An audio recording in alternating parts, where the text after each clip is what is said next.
ಕೇಳಿ. ಈ ಮಧ್ಯಾಹ್ನ ವೇಳೆಯಲ್ಲಿ ಒಂದು ದೊಡ್ಡ ಕಾರ್ಯ ಜರಗಲಿದೆ.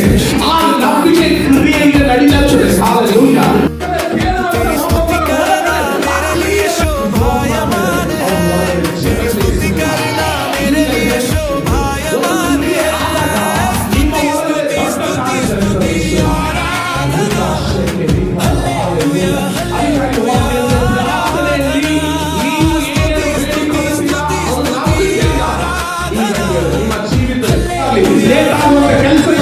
ಎಲ್ಲವೂ ಸಾಧ್ಯವಾಗಲಿ ಯೇಸುವಿನ ನಾಮದಲ್ಲಿ.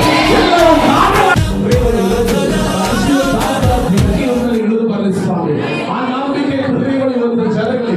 ಯಾವುದೇ ಶಕ್ತಿಯಿಂದ, ಯಾವುದೇ ಹಿಟ್ಮೆಯಿಂದ, ಯಾವುದೇ ಬಲದಿಂದ ಆಗದೇ ಇರುವಂತಹ ಕಾರ್ಯಗಳು ಇವತ್ತು ನಸರೇಯ